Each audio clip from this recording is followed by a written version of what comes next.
Olá, nesse vídeo nós vamos continuar o nosso estudo do Salmo 16, o Salmo do Mictã, o memorial da ressurreição do Messias. No último vídeo nós paramos no versículo 7, falando no versículo 6, as cordas me caíram em lugares deleitosos, e é formosa a herdade que me coube. Aqui nós havíamos parado e vamos hoje continuar do versículo 7 até o 11, pela graça de Deus. Então, eu estou lendo na versão textual, Salmo 16, versículo 7, tradução da Bíblia textual. Bendirei a Yahvé que me aconselha. Ainda nas noites me corrigem os meus rins. Tenho posto a Yahvé sempre diante de mim, porque está à minha destra, não serei abalado. Pelo que se alegrou o meu coração e se regozijou a minha glória. Minha carne repousará também confiadamente, porque não deixarás minha alma no Sheol, nem permitirás que o teu santo veja corrupção. Mostrar-me-ás a senda da vida, em tua presença a plenitude de alegria, delícias à tua destra para sempre. Nós já falamos nos vídeos passados acerca do título desse salmo, da ideia principal do salmo, da profecia maravilhosa que esse salmo contém acerca da ressurreição do nosso Senhor. E isso é tão forte, tão central, que 2 vezes esse salmo é citado no Novo Testamento. Uma por Pedro, em Atos capítulo 2, diante dos judeus, e outra por Paulo em Antioquia da Psídia, em Atos 13, e ambos para se referir à ressurreição do nosso Senhor, já que as coisas que Davi aqui falou não poderiam caber numa aplicação, como cumprimento das palavras ao próprio Davi, já que Davi é apenas uma figura daquele que haveria de vir, e o próprio Davi também não experimentou em último grau a profecia aqui narrada, a promessa feita aqui nesse salmo com respeito ao Santo de Deus. Então, tanto Pedro como Paulo dizem bem claro que, sendo Davi profeta, profetizou acerca da ressurreição de Jesus. E esse salmo é o salmo do memorial, é o salmo da esteliografia, é o salmo daquilo que fica registrado porque é digno de ser lembrado. Se você quiser entender mais o significado do título do salmo, a ligação disso com o salmo de forma completa, a ideia central, eu sugiro que você assista os vídeos anteriores de estudo acerca desse salmo. Agora nós vamos continuar de onde havíamos parado. O versículo 7, ainda falando, profetizando acerca da vida do Senhor Jesus aqui na terra. Porque o Salmo ele mostra a vida perfeita do Santo de Deus e o que esse Santo de Deus recebe como recompensa da sua vida justa e santa. A recompensa por ele viver uma vida justa e santa é que ele é ressuscitado e não é deixado na morte. Todos os homens, todos a partir de Adão, com exceção de Jesus Cristo, todos são tocados pela morte e retidos por ela, porque o pecado tocou a todos os homens que nasceram de Adão. Então, como o pecado, como Paulo diz em Romanos, é um senhor, um amo, cruel, tirano, a quem você, quando serve, de forma deliberada, de forma consciente, ou até mesmo compulsória por algum tipo de vício, ou seja lá como for que você serve o pecado, ele então te paga. Como ele é um senhor que paga, o pagamento que ele faz também é um pagamento cruel. E esse pagamento é a morte, porque Paulo fala, o salário do pecado é a morte, mas o dom gratuito de Deus é a vida eterna em nosso Senhor Jesus Cristo. Então, você serve o pecado e o pecado te paga. Como que ele te paga? Te matando. A morte só pode tocar e reter aquilo que o pecado tocou. Mas como nosso Senhor Jesus é o Santo de Deus e nada tem a receber do pecado, porque ele nunca pecou, ele não pode ser retido pela morte. E até mesmo para ele ser tocado tocado por ela, conforme nós vimos nos outros vídeos, ele tem que permitir que isso aconteça. Ele tem até mesmo que ir ao encontro dela, porque ela não tem possibilidade de vir até ele para tocá-lo. Ele disse: ninguém tira a minha vida, eu pelo contrário a dou, tenho autoridade para dar a minha vida e para reassumi-la. Este mandamento recebi de meu Pai. Portanto, ele é o único digno. Ele é o único homem que entrou na morte e saiu dos domínios dela, para nunca mais voltar. E nesse sentido ele é chamado em Colossenses de o primogênito dentre os mortos. O primeiro que saiu de dentre os mortos para nunca mais voltar. Porque quando ele não entrou por culpa sua, porque nele não há culpa, nele não há pecado, ele é o santo, o perfeito, o imaculado. Sua perfeição, sua vida humana perfeita, provada e aprovada em todas as coisas. Deu a ele o direito de não ser retido na morte. Então aqui está uma história digna, aqui está o memorial, aqui está aquela história digna de ser narrada, contada, registrada e recordada. Por isso, Mictã, a esteliografia, a escrita no monumento de memória. E não é qualquer tipo de escrita, mas é uma escrita que reluz com o brilho da honra e da dignidade desse que fez tal obra. E por isso, o Salmo começa mostrando que ele é perfeito em todas as coisas. E depois de mostrar que ele é perfeito em tudo, o Salmo mostra que ele está feliz sobre todos os aspectos, porque a infelicidade é consequência da rebelião. Todas as nossas dores e angústias são resultado de áreas onde Deus não é aquele que nos governa. Mas como esse santo de Deus viveu uma vida obediente em todas as coisas ao Pai, sendo provado e aprovado que como homem, ele não conhece a infelicidade. O Salmo foca na plena felicidade que este nosso Senhor Jesus, de quem aqui é profetizado, ele foca na felicidade que ele conhece nos seus dias de provação. Não há uma nota de tristeza nesse salmo. E depois de mostrar que ele viveu uma vida santa e, portanto, feliz, e o nosso problema também é esse, que a gente põe a felicidade na frente da santidade, quando deveria ser o inverso. Depois de mostrar que ele viveu uma vida santa e, portanto, realmente feliz,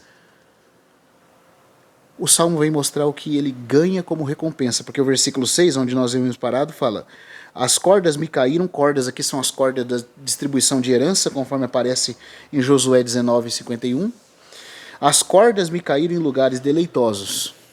Ou seja, as partes que me coube por herança são maravilhosas. É formosa a herdade que me coube. É formosa a herança que eu recebi. Qual é a herança? Qual é o prêmio que ele ganha por consequência do seu viver em tudo perfeito, em tudo de acordo com o Pai? Então, o versículo 7 vai começar a dizer para nós o que ele ganha já aqui, e até o versículo 11 vai terminar mostrando o que ele ganha lá, depois de ressurreto e ascendido. É nisso que nós vamos focar agora. Bendirei a Yahvé que me aconselha, ainda nas noites me corrigem os meus rins.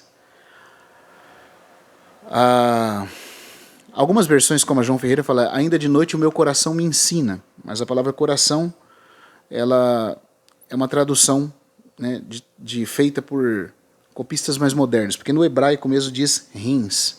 O que para os gregos era a sede das emoções, do intelecto, do pensamento ligado ao coração, né, para os hebreus era principalmente os rins, porque fala das entranhas mais profundas. E tanto o coração como o rim tem uma ligação forte com uma somatização de qualquer coisa que se dê na mente e na emoção. Então, por exemplo, quando você...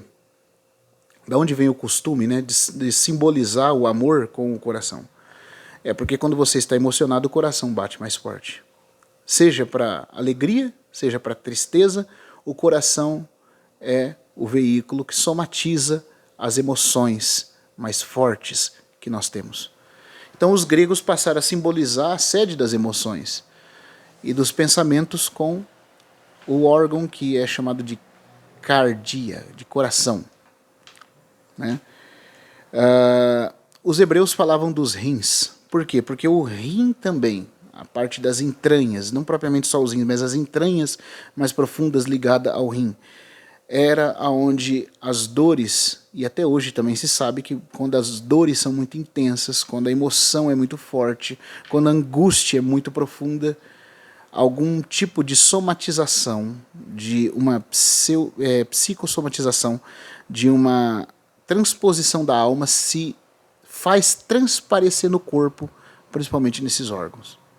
Então os rins eram tidos como símbolo, né, da parte mais profunda das intenções e das emoções do homem.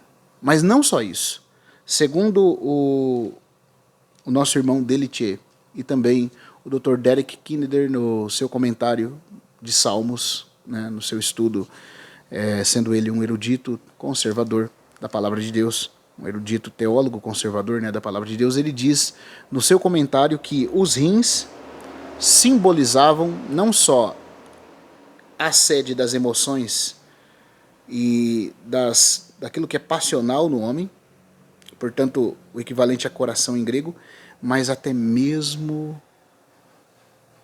simbolizava a própria consciência ou a parte mais para além da mente e da emoção. Simbolizava a própria consciência, porque fala daquilo que é mais profundo. Então, muitas vezes, quando os hebreus queriam falar daquela parte da sede do homem, com a sua volição, vontade, emoção, né, e consciência com pensamentos, eles falavam dos rins, das entranhas dos rins. Então nós podemos traduzir aqui isso por causa do aspecto da profundidade dessas partes viscerais. Tanto quando o homem estava perturbado na sua consciência, sua mente ficava confusa, a sua emoção passava a sofrer e então o rim somatizava essa angústia. Mas veja que essa dor que ele começou a sofrer primeiro abalou sua própria consciência, perturbou sua mente, né? Confundiu as suas emoções e as adoeceu. E a emoção adoecida, vinda de uma mente confusa, de uma consciência perturbada, somatizava-se nos rins. Por isso o rim passava a significar o homem por completo, significava o coração espiritual do homem. Por isso que em grego, né, os gregos passam a aplicar o que os hebreus aplicavam aos rins ao coração. Você vai ver versículos na Bíblia, no Novo Testamento, que é uma linguagem escrita para o mundo grego, principalmente, falando de coração. Mas quando o Antigo Testamento geralmente queria falar da ideia de coração bíblico, ele também usava o símbolo dos rins por causa de toda essa questão, de que a consciência era afetada, a mente, então, por consequência, ficava perturbada, a emoção desequilibrava e adoecia, e então a própria somatização disso nos rins era sentido. Os rins, então, significam as partes mais profundas das entranhas do coração espiritual. Porque nós estamos falando do coração músculo. Acontece que o coração, né, o coração cardiovascular aqui, esse coração que bate aqui, ele passou a ser usado como símbolo da sede da personalidade, com mente, emoção, vontade e consciência, porque quando essas partes eram afetadas, os gregos sempre viam que o coração batia mais forte, ou mais fraco, ou somatizava. Mas os hebreus iam mais profundo um pouco no Antigo Testamento, e eles viam que não só o coração era afetado, mas os próprios rins, as próprias entranhas somatizavam isso. Então eles, os hebreus, representavam principalmente o que na Bíblia é chamado de coração, com o símbolo dos rins, certo? O símbolo dos rins para os hebreus, no Oriente, o símbolo do coração para os gregos, no Ocidente. Mas tanto que os hebreus chamavam de rins, como que os gregos chamavam de coração, e essa é a linguagem do Novo Testamento, coração, essa é a linguagem do Antigo Testamento, rins, simboliza a sede da personalidade do homem.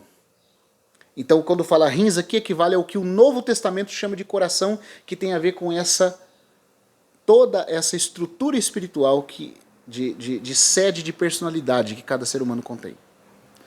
Começando com consciência, mente, emoção e vontade. Então eu posso dizer que quando ele está falando de rins, ele está falando daquilo que começa na própria consciência, além da mente. Além simplesmente da lógica ou da pura emoção ou volição. Está falando daquilo que é a janela pela qual a luz de Deus penetra no nosso interior, nos mostrando o que agrada e o que desagrada a Deus, nos dando uma percepção mais transcendente da realidade, daquilo que é bom e daquilo que não é bom. Isso é a consciência. Até a palavra consciência significa consciência, ciência junto, ou uma ciência à parte, um conhecimento superior à parte. Tem pessoas que pensam que a consciência e a mente é a mesma coisa, mas não é.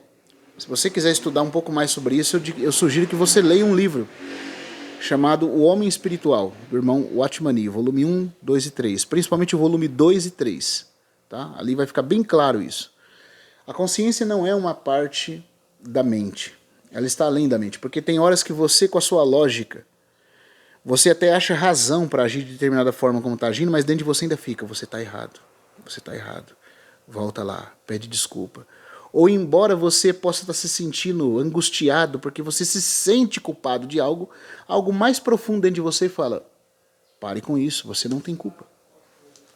Essa voz mais profunda que fala junto com a sua mente, mas não depende da sua mente, porque você está tentando levar a linha de raciocínio, a linha de argumento, todo para um lado, e tem alguma coisa que está dizendo o contrário. Essa coisa que fala além, fala ao lado de, fala com a sua mente, é a sua consciência. Ciência à parte, ciência junto de, conhecimento ao lado. Um outro tipo de conhecimento mais profundo, pela qual a própria luz divina penetra no seu interior. Essa consciência, por causa da profundidade dela, ela é representada pelo que a Bíblia chama de saídas da vida. Em Provérbios 4, 23, é dito que está no coração as saídas da vida. As saídas é a janela pela qual a luz entra no seu coração.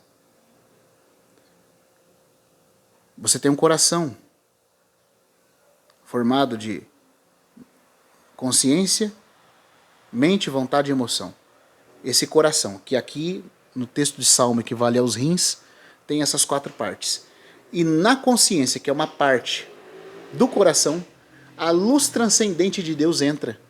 E é por isso que a sua consciência, geralmente, ela fala coisas que estão além do seu raciocínio e da sua própria mente. Tudo isso está na Bíblia. Eu citei aqui Provérbios 4, 23. As saídas da vida estão no coração. Saídas da vida. Algumas Bíblias, como João Ferreira, fala fontes da vida, mas o hebraico é as saídas da vida. A vida divina, que é a luz divina, passa pela sua consciência e da sua consciência permeia as outras partes do seu coração. Por isso que a Bíblia fala que é importantíssimo nós termos uma boa consciência. E alguns, tendo rejeitado a boa consciência, vieram naufragar na fé. Então, quando aqui fala de rins, ele está dizendo o que o Novo Testamento chama de coração. E a parte principal desse rim, aqui do Antigo Testamento, ou do que o Novo Testamento chama de coração, é a consciência. É a consciência. Consciência, assim como uma janela recebe a luz que vem de fora, a consciência recebe a luz do falar do Espírito Santo. Se um homem quer ouvir a Deus, ele precisa ser treinado a clarificar e obedecer a sua consciência. Se ele não obedece à consciência, ele começa a ter problema para ter fé, para avançar diante de Deus. Esse estudo é muito amplo, muito profundo. Só para estudar isso aqui a gente poderia ficar gravando vários vídeos. Não dá tempo aqui. Tá? Mas há estudos já feitos disso. Você pode, por exemplo, acessar um site chamado doperegrino.com e ler o que o irmão Anderson Friend, já traduziu do livro do irmão George Henry Lang, chamado O Coração Puro. Tem vários capítulos ali, já traduzidos, onde o irmão Lang vai estudar esse assunto à luz da Bíblia, porque está cheio de versículos bíblicos falando sobre isso. A Bíblia é muito minuciosa sobre esse assunto, que fala do funcionamento do nosso homem interior e também do homem exterior, que são duas coisas distintas. Certo? E o processo da salvação de Deus. Então esse livrinho do irmão Lang, que está em inglês, mas no site do irmão Anderson, lá no Peregrino, do peregrino.com, você vai encontrar essa matéria lá, do estudo muito bom, muito maravilhoso e minucioso do irmão Lang sobre esse assunto. Outro livro é O Homem Espiritual, volume 1, volume 2 e volume 3. Tá? Principalmente o volume 2. Principalmente o volume 2. Vai ser de muita ajuda para entender essas partes do espírito e a relação das partes do espírito com a alma e o coração espiritual do homem. Isso está tudo definido na Bíblia. Eu só estou falando aqui por cima porque senão não dá tempo, a gente precisa avançar. Mas então é interessante, eu queria fazer a pergunta aqui para vocês. Eu volto a falar, se você quiser estudar isso com profundidade, vá nesse site, tá? Porque lá você vai encontrar o material. Tenha a sua Bíblia ao lado, leia, consulte, tome nota. Outro é o Homem Espiritual, volume 2, principalmente o volume 2. Tá?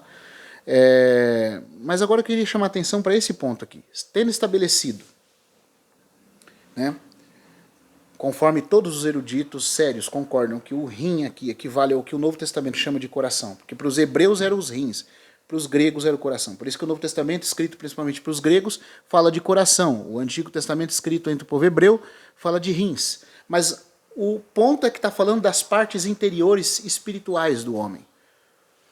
Não está falando nem de rim físico e nem de coração físico. Está falando do que esses órgãos que somatizavam as expressões psíquicas e espirituais do homem, do que esses órgãos representam. Tanto os rins quanto o coração físico representam o que o Novo Testamento chama de coração espiritual. O coração que, se não nos condena, temos paz com Deus.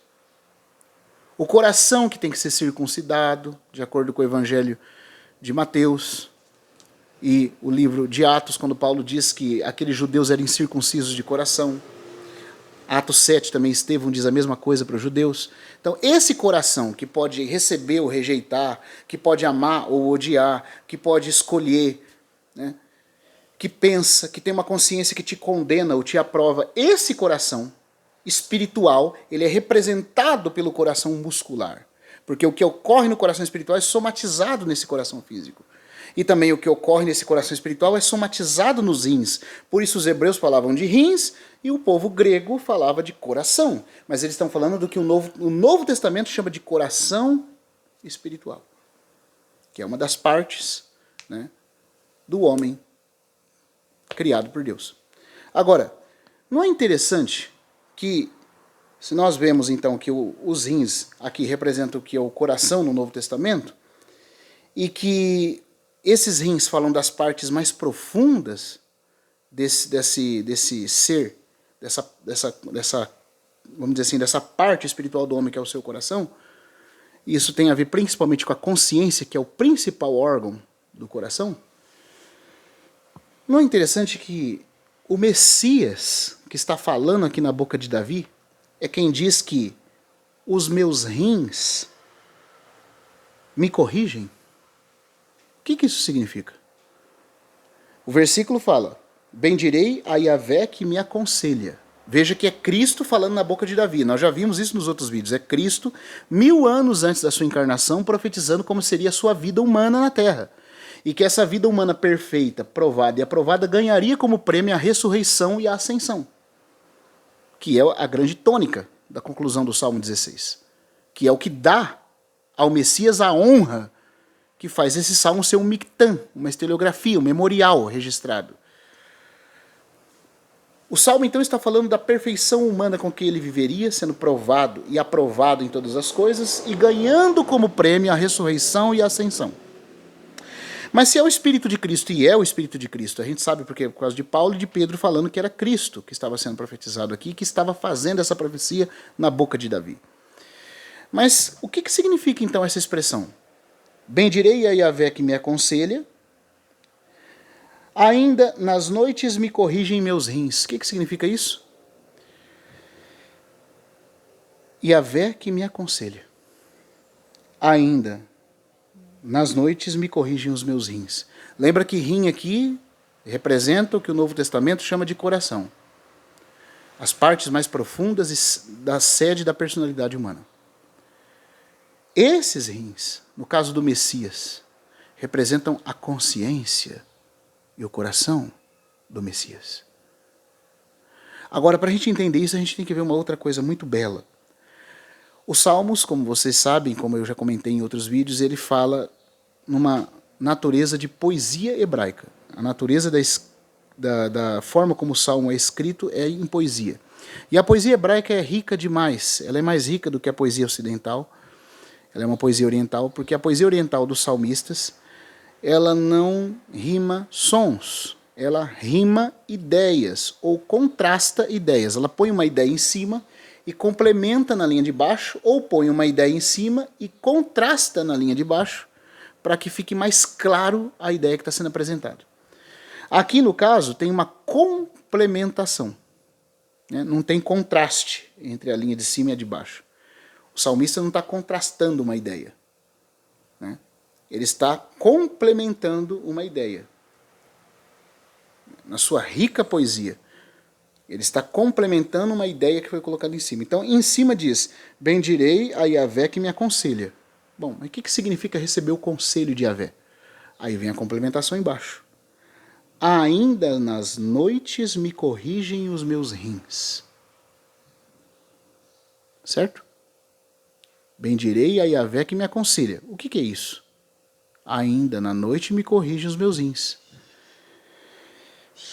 Então, vamos dizer assim, do lado de Deus é aconselhamento.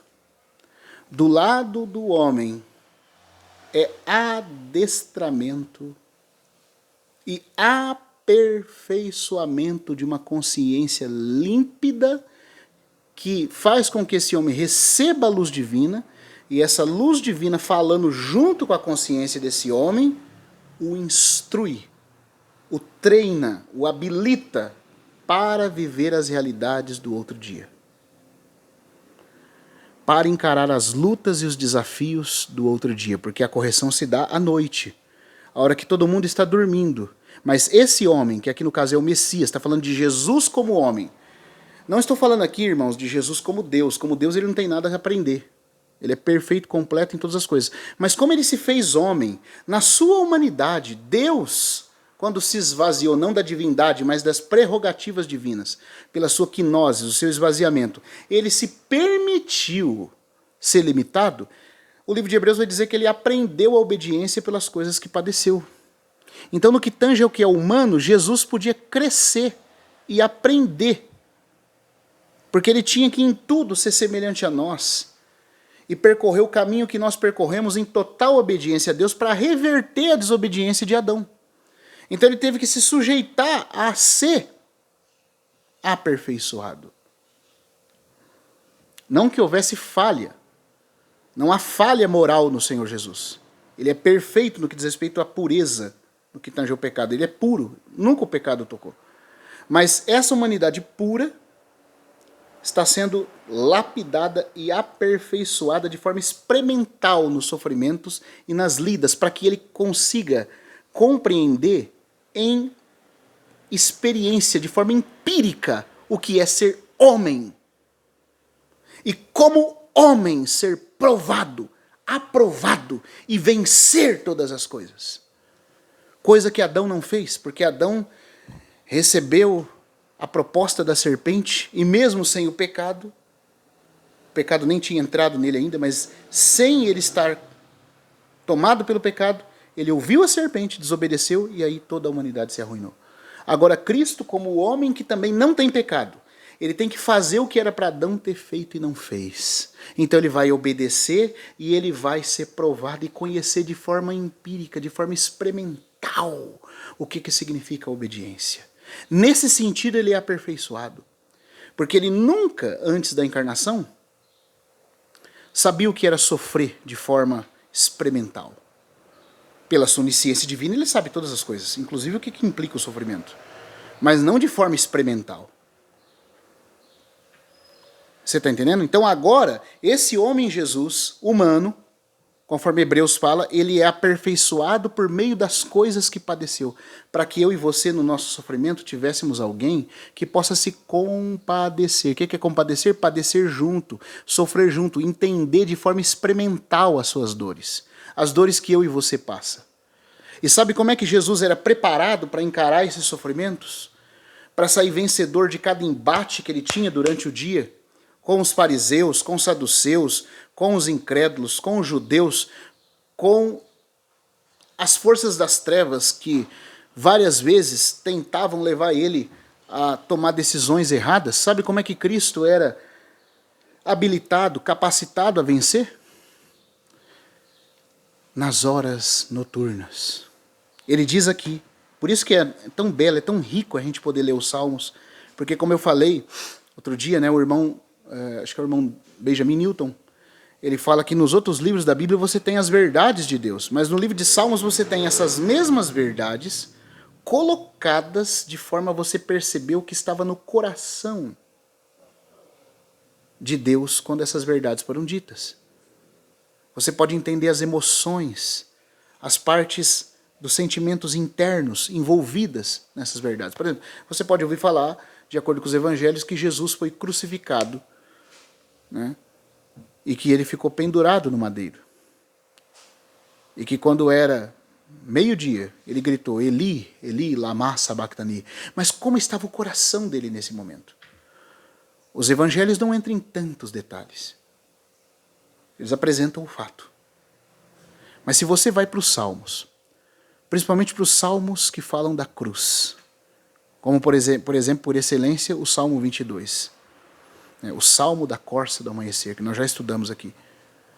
Você vai ver o que o coração de Cristo estava passando nessa hora, porque o Salmo, como também diz o nosso irmão Stephen Cohn, é como se Deus pegasse o coração do salmista como uma harpa, e as emoções e sentimentos do salmista como as cordas, e o Espírito Santo começasse a mexer nas emoções e sentimentos do salmista para que saísse um som de oração, um som de gratidão, um som de angústia, de tristeza. E esses sons que estão saindo estão projetando, profetizando os próprios sentimentos e impressões e pensamentos do Messias em situações parecidas com as do salmista, que são profetizadas nas situações que o salmista está vivendo.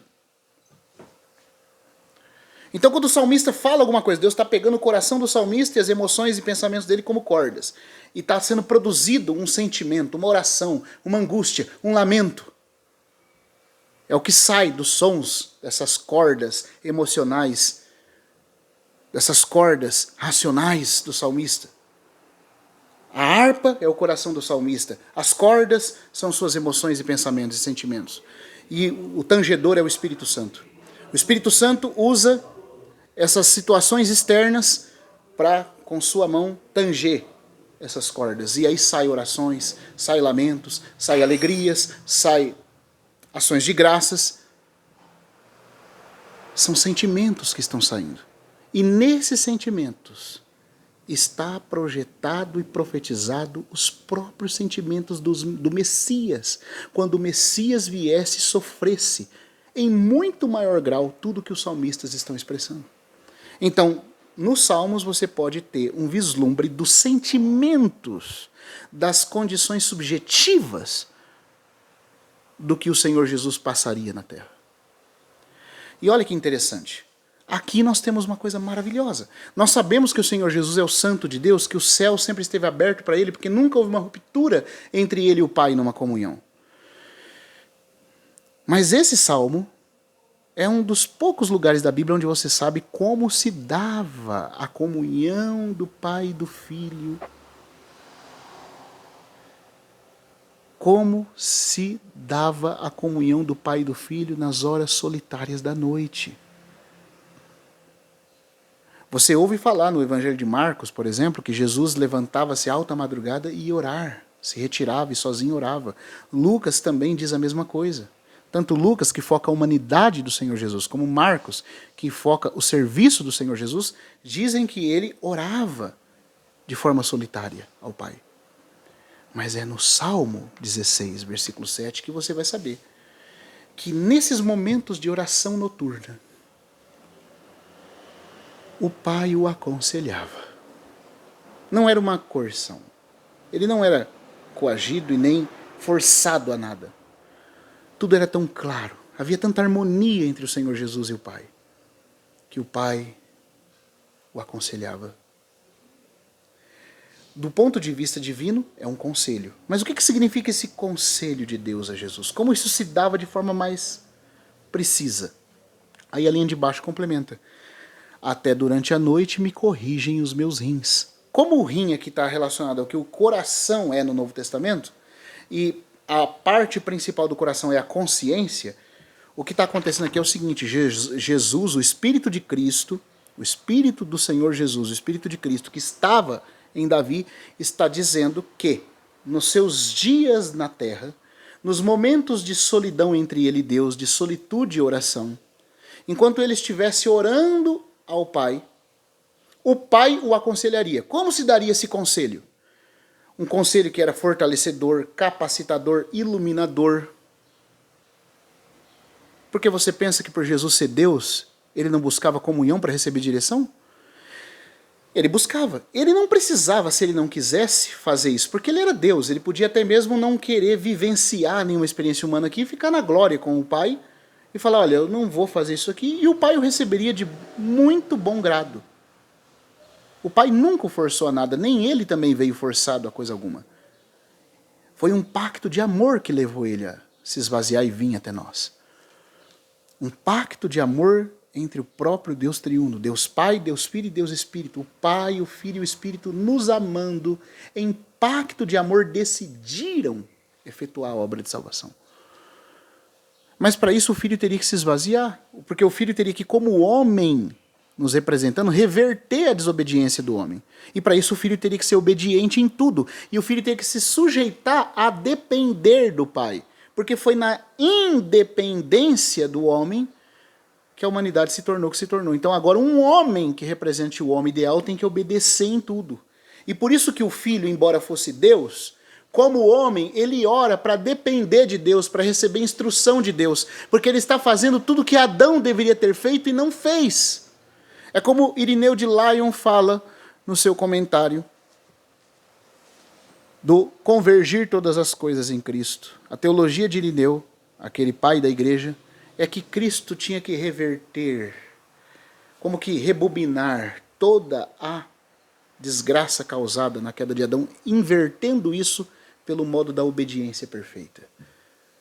Fazendo com que o que Deus não logrou em Adão lograsse nele, e nele nós pudéssemos então ser refeitos à imagem de Deus.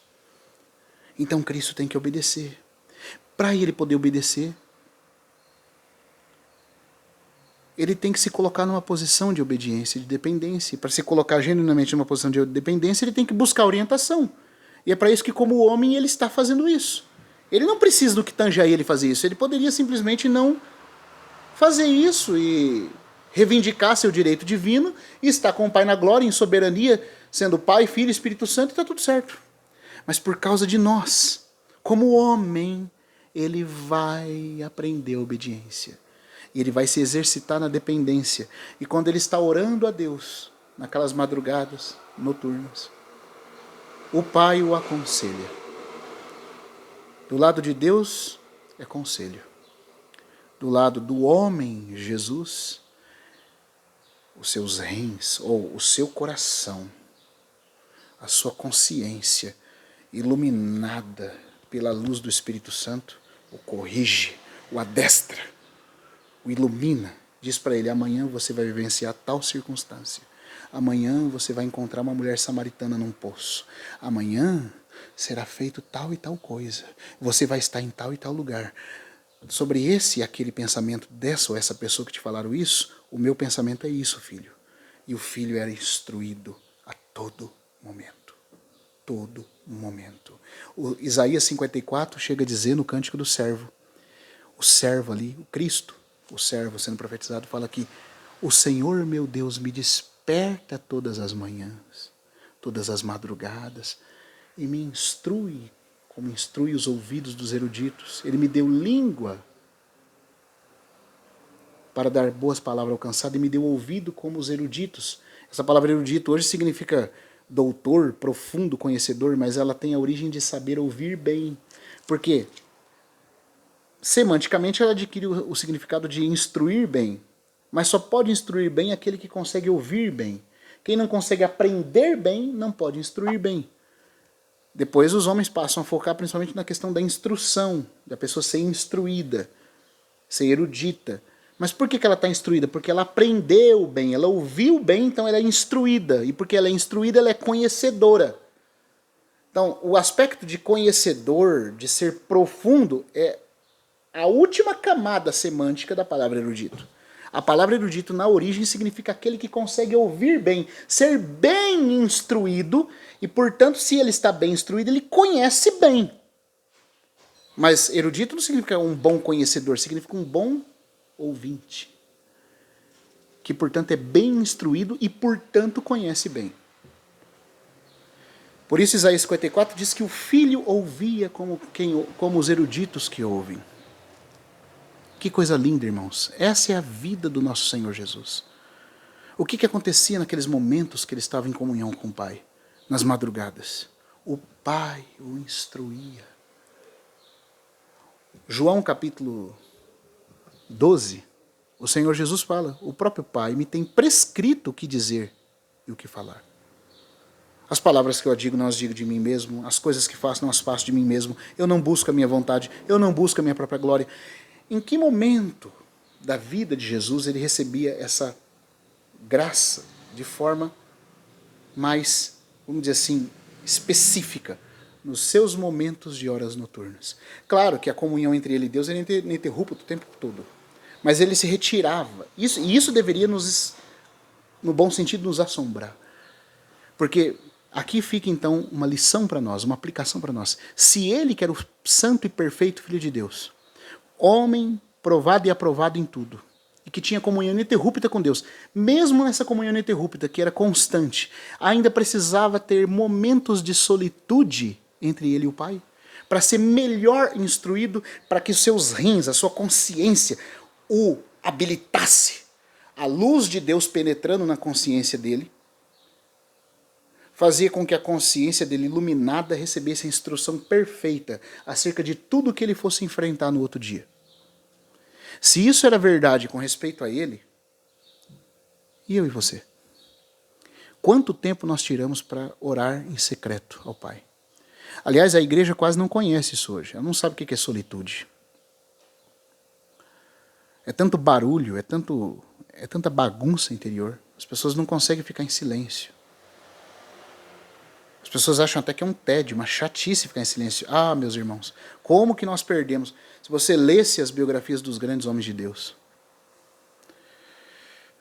John Flávio, Jonathan Edwards, Agostinho, os puritanos, os pais da igreja, os reformadores, os místicos, João da Cruz, Teresa d'Ávila, a obra de Teresa d'Ávila, As Moradas do Castelo Interior da Alma, né? O Cântico Espiritual, Chama Viva do Amor, de João da Cruz, Confissões de Santo Agostinho. Você ia ver o que significa solitude e quais os benefícios dessa solidão diante de Deus. Solitude para gerar quietude, quietude para ouvir a voz de Deus, falando no seu coração, a ponto do seu coração, com uma consciência clara, instruí-lo, habilitá-lo. Porque quando a consciência está limpa, a luz do Espírito Santo, como voz divina, entra. E aí, por meio da consciência, recebendo a luz de Deus, você é corrigido. Corrigido em relação, no nosso caso, a erros que cometemos durante o dia, pessoas que temos que pedir perdão. Por isso que o Salmo 4 fala, consultai no travesseiro o coração e sossegai. Nas horas noturnas, porque durante o dia a gente pode se sentir muito bom, muito capaz, cheio de razões em coisas que falamos e fizemos, mas como diz o irmão Witness Lee, Você levará sua mão no coração nas horas noturnas quando ninguém te vê. E ali, nesse momento, você se descobrirá. Quando você estiver só entre você e Deus, você vai ver como você é terrivelmente mal. Mal. Consultai no travesseiro o coração e sossegai. No caso do Senhor Jesus, ele não precisava consultar o coração para saber se pecou ou não. Ele nunca pecou. Mas mesmo ele sendo o santo de Deus, e é isso que eu estou falando que deveria nos assombrar, no bom sentido.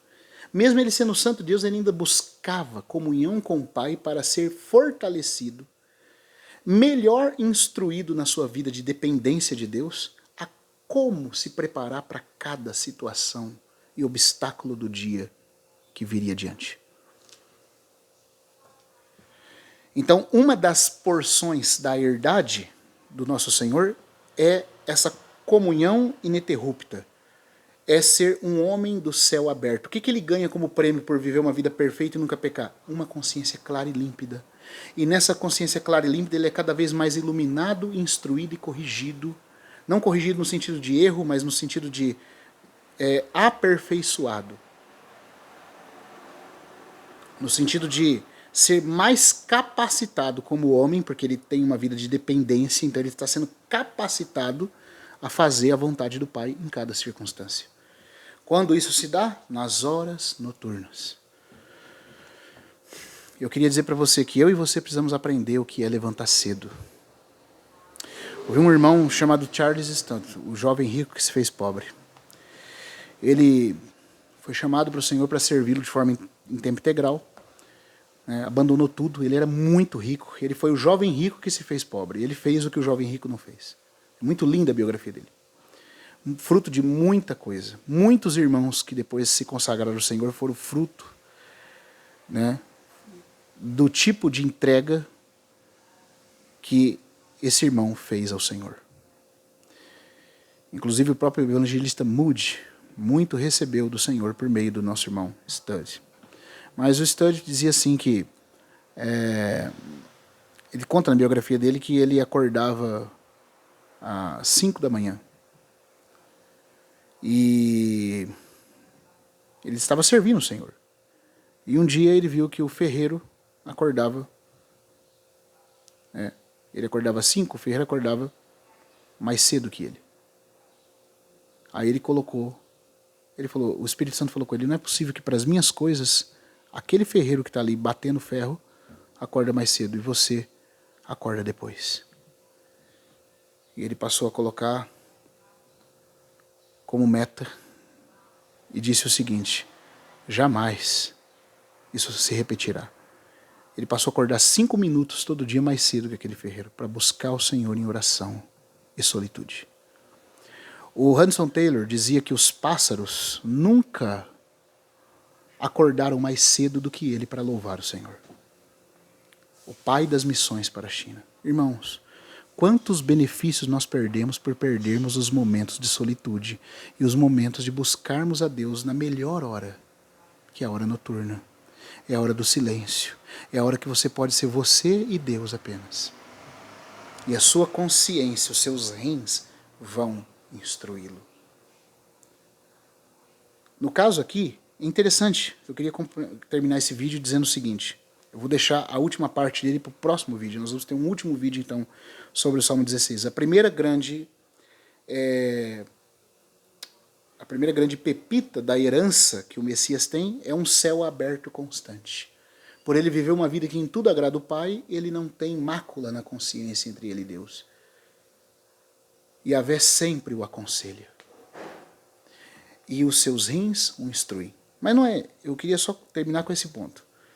Do lado de Deus é aconselhamento, mas o homem que recebe o aconselhamento, ele percebe como sendo a consciência falando. Por isso que a ideia é, Yahvé me aconselha, de noite me instrui meus rins. O que está se passando aqui é que a voz do Espírito Santo e a voz da consciência é uma coisa só. Você está percebendo? Yahvé me aconselha, os meus rins me instruem à noite. Os rins fala do coração, coração como órgão principal, consciência. Então o que ele está querendo dizer é, Yahvé me aconselha. Como? Através da minha consciência clara, jorrando luz para o meu interior à noite. É claro que é Deus a fonte da luz, mas o canal pela qual a luz passa é a consciência. Então, por um lado, é Deus, a fonte da luz, mas o canal devido é a consciência. Então, tanto o Espírito Santo, a luz, quanto a consciência estão falando juntos. É Yahvé que aconselha, mas é a consciência que está instruindo. Nesse sentido, é parecido com o que Paulo fala em Romanos 9. Paulo diz, digo a verdade em Cristo, não minto, testemunhando comigo no Espírito Santo a minha própria consciência. Que coisa maravilhosa. A consciência de Paulo, e muito mais a do Senhor Jesus, estavam tão tratadas, tão limpas, que era possível o Espírito Santo falar junto com a consciência. No nosso caso, tem tantas barreiras, talvez, irmãos, na nossa própria consciência, que o Espírito Santo fala, a gente ouve ele, mas a consciência tem dificuldade de ouvir, e a própria consciência às vezes está corrompida com pecados não tratados, não confessados, ela não funciona muito bem. Portanto, se nós queremos progredir na vida espiritual, a primeira coisa que temos que fazer é tratar com tudo que a consciência apontar de errado. Porque o Espírito Santo nunca vai falar menos do que a sua consciência, ele sempre vai ser mais luminoso que a sua consciência. Mas se nem a consciência você consegue ouvir, quanto mais a luz mais santa e perfeita do Espírito Santo. Mas a outra questão também é verdade. Sempre que a sua consciência e a minha for tratada a níveis mais profundos, o Espírito Santo e a consciência vão passar a falar juntos. E nós vamos conseguir ouvir a Deus de forma clara. Tem pessoas que falam, eu não sei como é que Deus fala, eu não ouço Deus falar comigo, é claro. A consciência está cheia de problema. Cheio de pecado não resolvido, cheio de pecado não tratado, não abandonado, cheio de um monte de problema que precisou ser resolvido e não foi. Então, nessa consciência envenenada, defeituosa, quase cauterizada, não se passa muito claro a luz do Espírito Santo. Nós precisamos limpar a janela da consciência para que a luz passe de forma límpida. E aí nós vamos perceber que é Yahvé nos aconselhando, é o Espírito Santo nos iluminando, mas por outro lado, é a consciência dando testemunho junto com Deus, nos instruindo.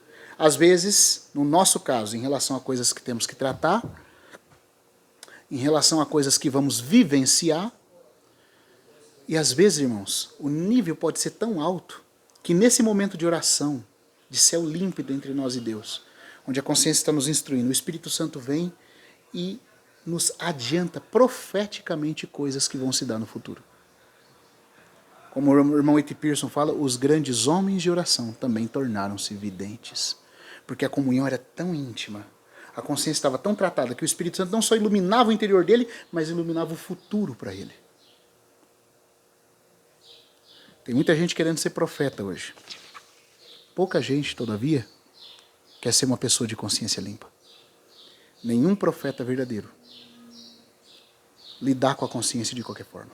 Porque até o Filho de Deus, como homem, era corrigido em seus rins, em seu coração, na sua consciência. Corrigido não de erros, mas aqui a palavra correção no sentido de instrução. Até o irmão Delitzsch e o Derek Kinder fala que no hebraico a palavra corrigir aqui é instruir. No sentido não de disciplinar por algo feito errado, mas no sentido de aperfeiçoar o que já está bom. Cristo sempre foi excelente, mas ele ainda assim foi aperfeiçoado em excelência, no que tange a sua natureza humana. E se isso era assim com ele, muito mais conosco. Irmãos, fica essa lição prática. Você quer que Deus te use como profeta? Você quer ter as visões do Senhor? Você quer até mesmo ter o seu futuro desvelado? A vontade de Deus clarificada para você? Comece tratando com a sua consciência. Deixe Deus iluminar a sua consciência e depois te instruir por meio da consciência. E por fim, revelar como você deve viver através da luz instrutora na sua consciência. E por fim, revelar até o seu futuro através de uma estreita comunhão com uma consciência clara. Essa era a experiência do Senhor Jesus, diariamente. Isso era o que acontecia nas horas noturnas entre ele e Deus. Isso é muito mais o que eu e você, então, que somos carentes da graça, precisamos. Que Deus possa abençoar a todos, que Ele possa nos encorajar a viver uma vida de comunhão íntima com Ele, tal como nós vemos no nosso Messias, no nosso Senhor Jesus.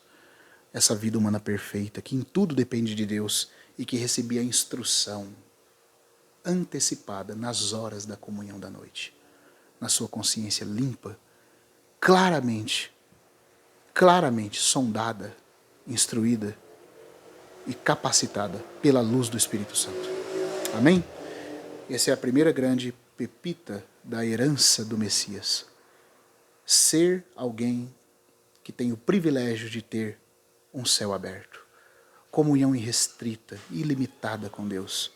O homem de céu aberto, o homem que tem o privilégio de ser instruído nas partes mais profundas do seu ser e ser plenamente habilitado pela luz do Espírito Santo para todos os desafios e todas as demandas que se apresentarem.